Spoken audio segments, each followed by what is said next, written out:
Friends, the one with the blood oath. Chapter 1. The Stranger at the Door. Rachel is in the bathroom, about to step in when she notices the water isn't getting warm. Ross! Rachel's frustrated voice echoed from the bathroom. Did you use up all the hot water again? Ross, midway through his cereal, glanced up with mock surprise. I might have taken an extra long shower. Dinosaurs do have a lot of crevices, you know? Rachel emerged from the bathroom, draped in a robe, hair piled in a messy bun. How am I supposed to shower now? I can't possibly go to work smelling like last night's takeout. Ross smirked. Well, technically, you don't work at Ralph Lauren anymore. Remember the whole phone interview with Mark's thing? She rolled her eyes, very funny. You're hilarious. Maybe if I freeze, you can include me in one of your museum exhibits. Well, Ross began, a playful smile on his face. There's always Joey's shower. Although, fair warning, I wouldn't use his shampoo. I'm pretty sure shower gel isn't supposed to be used on hair. Rachel smirked, as long as it's not Chandler's womanly bath products. Remember that whole kerfuffle? Oh God, Ross chuckled. He smelled like a meadow. She laughed, heading for the door. All right, I'm popping over to Joey's for a quick shower. Just make sure you keep your crevices to a minimum next time, okay? Ross saluted with his spoon. No promises. She showers quickly, then wrapped in a towel with her wet hair draped over one shoulder, stepped out of the bathroom. Before she could get dressed, an aggressive knock echoed through the apartment. Hold on, she yelled, thinking it might be Ross or Monica. But when she opened the door a crack, an unfamiliar, intimidating figure met her eyes. Broad-shouldered, with a scar running through his left eyebrow and an impatient scowl, he demanded, "Where's Joey?" "Who are you?" Rachel stammered, holding her towel tighter. "Name's Axe," the man replied. "Old friend of Joey's. Tell him I stopped by." Rachel's alarm bells were ringing. Joey's not here right now. Can I take a message? But Axe didn't seem like the type who took messages. He looked at her suspiciously. Actually, you sure he's not here? He tried to push past Rachel, causing her to stumble back. Instinctively, she slapped him. In retaliation, he slapped her back, harder. Her towel fell to the ground. From Joey's neighboring apartment, Ross, hearing the commotion, came running in. But what he saw was enough to make his blood boil. Rachel in all her glory, trying to shield herself with her hands, and an unknown, dangerous-looking man towering over her. "Hey!" Ross yelled, charging at Axe. But Axe, with an unexpected agility for a man of his size, sidestepped Ross, throwing a hard punch at the midsection that left Ross gasping for breath. Ross fell to the floor. Ow, ow, ow, ow, ow. I think I broke my rib. Axe kicked Ross in the back and wound up to punch him in the face. Rachel, ignoring her own nakedness, jumped onto Axe's back, trying to pry him off Ross. "Stop it! Get off him!" It was in this scene of chaos that Joey entered. "Whoa, whoa, whoa, Axe!" Axe released Ross, and Rachel, relieved, quickly grabbed a nearby cushion to cover herself. Every time, she muttered, recalling the many times her nudity had been accidentally on display to her friends. "Is there anyone who hasn't seen my pussy by now?" Axe, with a smirk, gestured at Ross, who was now clutching his side. He started it. Joey, visibly tense, stepped between the two men. "Ross, this is Axe Ross, and I see you've already met Rachel." He attempted a weak joke, though. "Seems like everyone has seen Rachel by now." Ross, catching his breath, managed to shoot Joey a not-helping look. Axe looked at Joey, a seriousness overtaking his features. "We need to talk." Joey nodded. "All right, just let's keep our hands to ourselves, okay?" Rachel, now wrapped in a blanket, her dignity somewhat restored, piped up, "Are you not going to address the fact that he just slapped me and saw me naked?" Ross, glaring at Axe, added, "and broke my rib." Joey sighed deeply. "Look, I'm so sorry, Ross. This is a big mess. But can we not call the police, please?" Ross frowned. "Joey, who is this guy?" But Joey only shook his head, signaling that the story would come later. "Just trust me, okay? Axe and I have history." Axe smirked again, shooting a look at Rachel. "Nice to meet you." With that, he left the apartment. Joey exhaled, glancing at Ross and Rachel's mixed expressions of anger and confusion. "You guys are not going to believe this story." Chapter 2. Unearthing the past. The scene at Joey's apartment was one of chaotic disarray. The overturned table, the shattered vase, Ross groaning on the floor while cradling his side, and Rachel, hastily wrapped in a throw blanket, her face a mix of fury and embarrassment. "Who the hell is that guy, Joey?" Chandler, who had just rushed in from the hallway, demanded, pointing at Axe, who was now frozen mid-step toward the exit. Monica was close on his heels, looking both worried and, predictably, annoyed at the state of the apartment. "Hey!" Joey finally found his voice, standing firmly between his wounded friends and the menacing figure of his past. "Axe, man, what are you doing?" Axe, a towering wall of muscle with cold, calculating eyes, responded, "You know why I'm here, Joey? You owe me." "Yeah, I know, but not like this," Joey exclaimed. "Hold on," Phoebe, breathless from her run upstairs, burst into the room.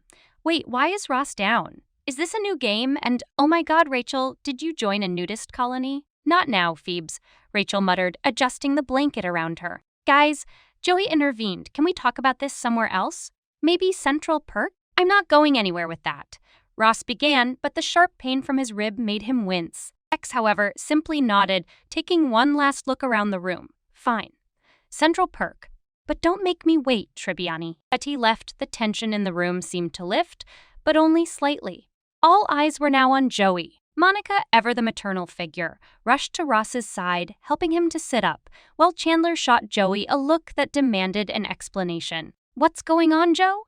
Chandler's voice was stern but filled with concern. Joey ran a hand through his hair, looking very much the picture of guilt. Okay, look, before I moved to New York, back in my wilder days, I got mixed up with some bad people." "These wilder days? Were you riding dinosaurs with Ross?" Rachel tried to joke, but her shaky voice betrayed her lingering fear. Joey ignored her. "One time, I had sort of dated this woman, who happened to be the girlfriend of a pretty dangerous drug dealer." "Classic Joey," Phoebe sighed. Chandler interjected, "I'm pretty sure classic Joey is ordering 2 pizzas for himself, not courting death." Joey continued, "One night, things got ugly. I got cornered in an alley by that drug dealer and his goons. They were about to, he swallowed hard. That's when Axe came in. He saved me. But he didn't do it for free." Ross, despite his pain, looked confused. "So, you owe him money?" "No," Joey shook his head. "It's worse. I owe him a favor, a big one. We made a sort of blood oath." "Oh, blood oaths." Phoebe's face brightened. "Those are super binding. I mean, not as binding as a spirit pact with a warlock, but still pretty solid." "Look," Joey said, "I'll handle it. Just please don't call the cops." And Ross, he looked guiltily at his injured friend. "I'm so sorry, man. We need to know everything, Joey," Monica pressed. "If this guy's gonna be a problem, we all need to be prepared." Joey nodded. "All right, Central Perk." The gang exchanged glances, knowing that their world had just become a lot more complicated. They slowly began their walk to Central Perk, with Joey leading the way, ready to unearth the past that he thought he had left behind. Chapter 3: Central Perk Confrontation. Central Perk was unusually quiet for a weekday evening, with only a few patrons scattered at the far end of the cafe. The orange couch was unoccupied, waiting for its regulars. The ambience of the cafe, usually comforting with its blend of soft jazz and the hum of conversation, felt tense tonight. As the group arrived, Monica immediately headed for the counter, ordering a tray of coffees to bring back to the group.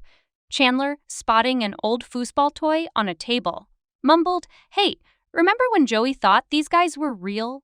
Earning a slight chuckle from the group, Ross, wincing slightly, eased himself onto the couch. "You know, Joey," he began, "I think this rib situation might just take my mind off the we were on a breaks issue." Rachel rolled her eyes, smirking. "God, I hope so. I can't afford any more surprises today, especially after Axe got to enjoy the full Rachel experience." Phoebe chuckled. "Well, to be fair, Rach, everyone's seen you naked by now." Rachel sighed. "Don't remind me." "I haven't," Joey exclaimed defensively, but a knowing look from Chandler made him quickly add, "Recently." Gunther, ever the attentive eavesdropper, piped up from behind the counter. "I haven't seen her naked." He looked hopeful. The group exchanged amused glances, ignoring Gunther's comment. "So, Joey," Chandler said, breaking the awkward moment, "you've been awfully quiet about this whole blood oath thing. Care to spill?" Joey looked down at his coffee, gathering his thoughts. All right. When Axe saved me back in the day, he told me I owed him. Big time. We, cut our palms and shook hands. I thought it was just some dramatic thing, Like in the movies. "Yeah, because nothing says just like in the movies like potentially getting a tetanus infection," Chandler remarked dryly. Ross gave Joey a serious look. What did he ask for, Joe? Joey hesitated. He never asked for anything. Not until today. I always hoped he'd just forget about it. Phoebe, her eyes wide, interjected, oaths like that don't just disappear, Joey. Especially blood oaths. It's like signing a contract with the universe. Rachel looked concerned. So, what does he want, Joey? Joey shifted uncomfortably. I don't know yet. He just said he'd be in touch. Monica, taking her maternal role, asked, We need a plan. We can't just wait around for this guy to come back. Suddenly, Joey's cell phone buzzed. He glanced at the caller ID, his face turning pale. Speak of the devil, he answered cautiously. Hello? Yeah, it's me. Tomorrow? All right. Central Perk? Noon. Ending the call, Joey looked up. He wants to meet. Tomorrow. Here. Chandler, attempting levity, said, Well, at least he's got good taste in meeting spots. The weight of the situation pressed down on them. In the cozy haven of Central Perk, surrounded by familiar faces and memories, the group faced an uncertain future. But as they sat in silence, taking comfort in their unspoken bond, they knew they would face whatever was coming together. Chapter 4. Axe's Dark Favor. A light drizzle fell upon New York City, turning the streets slick with rain. The downpour didn't deter the patrons of Central Perk, who found solace inside, sipping on steaming cups of coffee.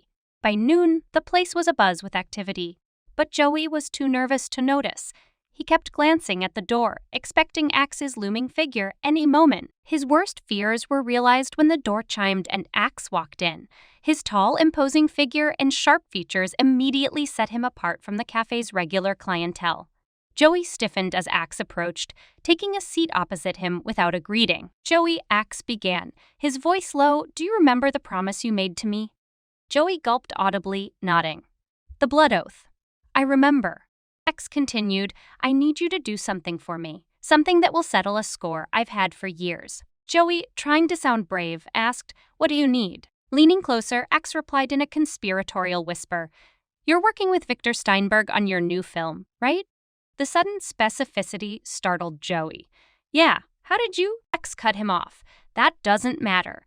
Victor and I have history. He wronged me, and now it's time to settle accounts. The implications of Axe's words made Joey's blood run cold. Wait a minute, are you saying you want to? Axe's gaze bore into Joey's. I want him gone. Joey shook his head frantically. Look, Axe, I owe you, big time. But this is too much. I can't help you with that. Axe's expression remained impassive. You made a promise, Joey. You know what would have happened to you if it weren't for me?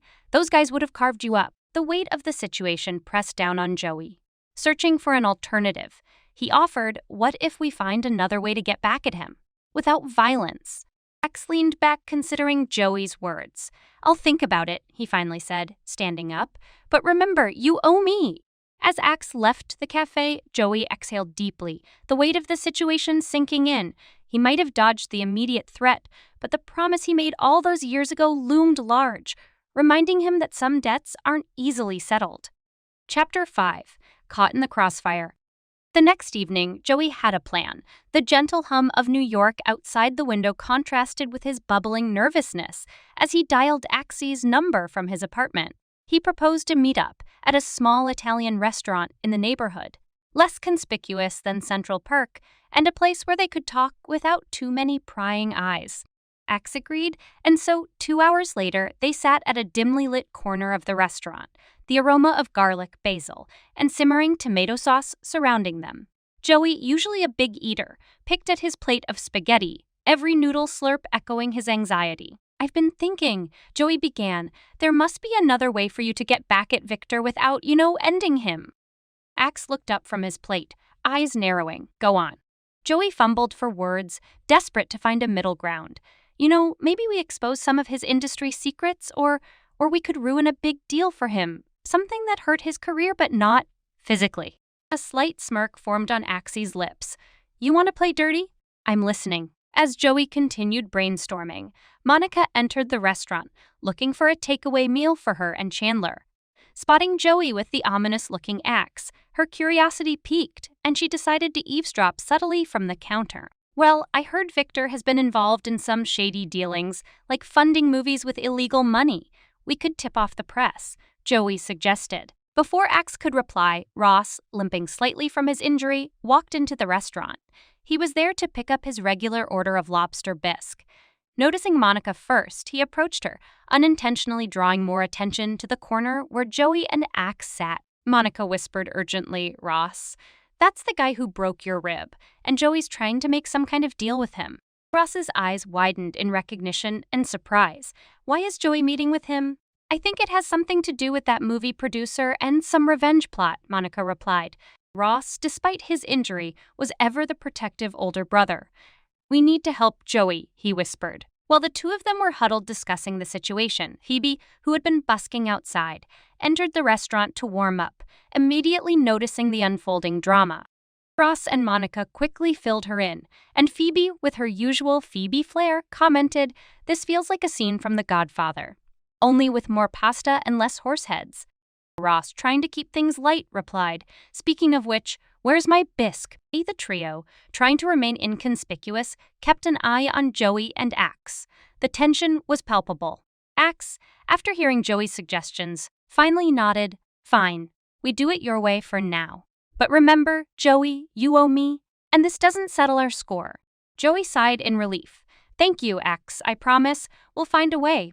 Axe left the restaurant with an ominous air, leaving Joey alone at the table, lost in thought. Monica, Ross, and Phoebe approached him. "Joey, are you okay?" Monica asked. "Yeah," Joey replied, rubbing his temples, "but this isn't over." Phoebe, trying to lighten the mood, quipped, "Well, on the bright side, it's like that time I found my old boyfriend was an assassin.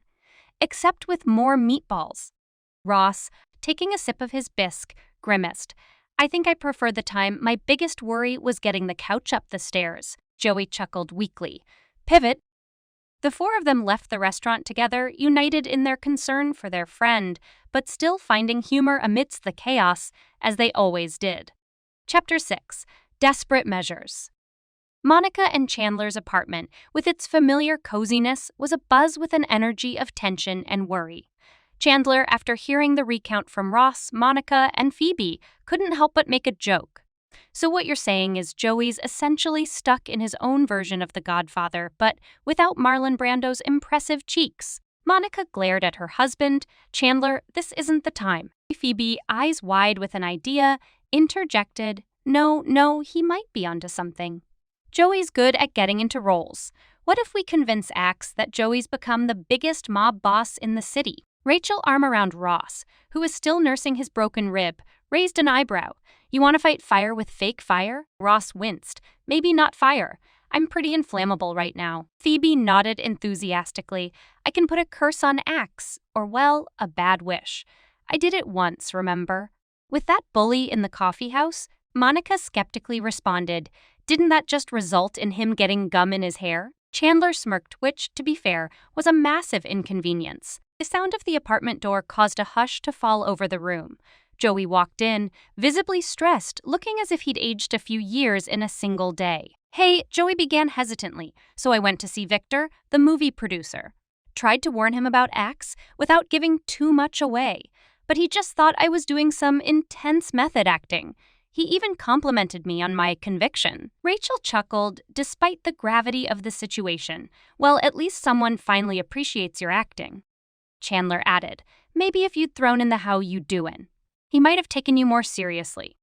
Ross, attempting to refocus the group, said, "Okay, we need a plan. We can't just let Axe go through with this. Even if Victor is a jerk, he doesn't deserve to be killed." Monica, ever the planner, pulled out a notepad. "All right, let's think. We need leverage, something to dissuade Axe." Joey looked defeated. "Guys, he saved my life. This isn't just about a promise. It's complicated." Phoebe, her face lighting up with an idea, exclaimed, "What if we held a seance? Tried to get in touch with Axe's good side? Maybe his grandma or someone will tell him not to do it." Chandler quipped, "I don't know, Phoebes, the last time we did a seance, we ended up with Gladys, that super creepy artwork of yours." Ross nodded in agreement. "Still have nightmares about that one?" Rachel sighed. "Look, this is serious. Joey, what does Axe value most?" Joey thought for a moment. "His reputation. Back in the day, people were terrified of him. Said he had connections everywhere." Monica smirked. "Then that's it. We tarnish his reputation. Make him the laughing stock of New York. Chandler added, yes. Like when Ross got that ridiculous tan? Ross shot Chandler a glare. Really now? Monica nodded. If we can make Axe look ridiculous in front of his old gang or contacts, he might be too embarrassed to stay in New York. Joey, can you get a list of these people? Joey looked hesitant. It's risky, but I'll try. For now, though, I just need some rest. And maybe one of Chandler's weird, sarcastic comments to lighten the mood. Chandler smiled. Well, if you insist. Remember the time you got locked in the entertainment center by that robber? Let's hope your acting skills have improved since then. Joey chuckled weakly. Thanks, man. The group settled into a temporary quiet, each lost in their thoughts, brainstorming ideas for the impending confrontation. It was clear that the coming days would be filled with tension, but with their bond, they were determined to face whatever challenges lay ahead. Chapter 7. The Dark Deed. The city's skyline shimmered under the evening's last light, casting soft pink and orange hues. However, the typically serene New York ambience didn't provide solace to Joey. He paced back and forth in his apartment, anxiety evident. Suddenly, a soft thud sounded on his door, followed by a familiar, chilling voice. Open up, Tribbiani. Joey hesitated, then reluctantly opened the door. Axe stood outside, his shadow merging with the dim light of the hallway, holding a limp body that Joey instantly recognized as Victor, the movie producer. Axe smirked, pushing the unconscious producer into Joey's apartment. Looks like I need a place to hide him for a while. Joey's eyes widened in horror.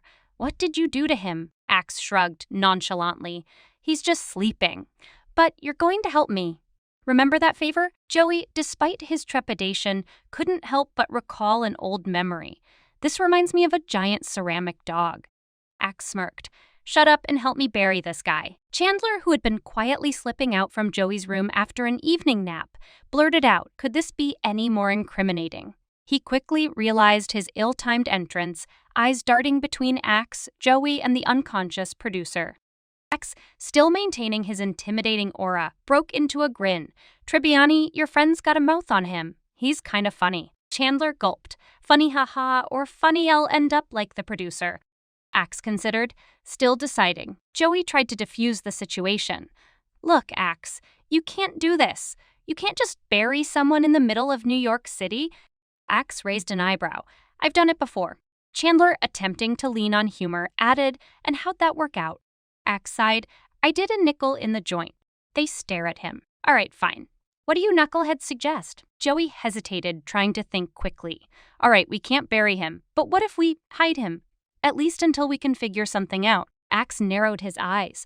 What are you suggesting? Joey, desperate, responded, Monica's apartment. There's a closet. Nobody ever goes in there, not even Monica. Axe contemplated this for a moment. Fine, but move fast, and no funny business.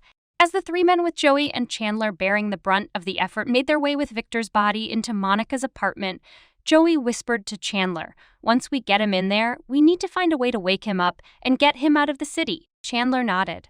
I knew eating all that espresso-laden cheesecake would come in handy one day. Back at Joey's apartment, Rachel, hearing the commotion, decided to check in. She was met with the alarming sight of Joey, Chandler, and a stranger, shifting a lifeless body. With a gasp, she exclaimed, Oh my God, did you guys finally break Joey's giant porcelain dog? Axe stared at her, incredulous.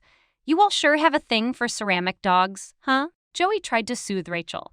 No, Rach, it's Victor. We're just helping him take a nap. Rachel, realizing the dire situation, but clinging to humor as a defense mechanism, retorted, well, at least he isn't naked. We all remember how that turned out for me. Chandler, never one to miss an opportunity, quipped, yes, you might say we've all had a revealing time lately. Chapter 8. The One with the Grave Mistake. Monica and Chandler's apartment was usually a scene of camaraderie and laughter, but that evening it was filled with a tense energy. With Victor's unconscious body stashed in Monica's secret closet, the gang gathered around the kitchen table trying to work out what to do next. Ross, holding an ice pack to his sore rib, grimaced. All right, this is turning into one of those murder mystery parties, except without the party and with an actual, well, not dead guy. Phoebe shushed him, glancing at the door. Do you want Axe to hear you? Monica was busy cleaning a coffee stain on the floor, looking highly distracted. I can't believe there's a person in my closet, and all I can think about is that there's probably dirt and germs on him. This is so not the time, Mon. Chandler tried to lighten the mood. Well, you know what they say, honey? There's no better time to clean than during a potential crime scene investigation. Rachel interrupted, guys. We need to focus. Joey, can we just give Victor a cup of coffee and send him on his way? Axe would never know. Joey looked exasperated. It's not that easy, Rach. Besides, what if Axe is watching? Ross scoffed, pushing his glasses up. Not with these bad boys on. He pointed to his regular glasses. Night vision mode? Chandler squinted. Ross, those are just your regular glasses. Ross, a bit embarrassed, mumbled. I thought they'd be cooler under the streetlights. Phoebe sighed. We can't keep him in the closet forever. Plus, there's a very angry spirit in there that's already mad about the shoes Monica never wears. Monica, still stressed about cleanliness, said, Okay, what if we get him out of the city? We can rent a van, drive him out to the countryside, and leave him somewhere safe. He'll wake up, think he had too many drinks, and just head back home. Chandler smirked. So essentially, weekend at Bernie's. Ross nods. That's surprisingly not the worst idea I've ever heard. Rachel, still shaken, glanced at the door. First, let's make sure Axe is really gone. Peeping through the peephole, Chandler confirmed no sign of him. Coast is clear. As the group prepared to move Victor, Phoebe had a nagging feeling. Wait, she said, before we go further, maybe we should check on Victor. Monica hesitated, then slowly opened the closet. Victor lay there, lifeless. Guys, she trailed off, tears forming in her eyes. I think he's not breathing. Joey rushed forward, his face pale. He checked for a pulse, then looked up in despair. He's gone. Panic ensued. Chandler's voice quivered. So, what? Now we have an actual body in Monica's closet? This is bad. This is really bad.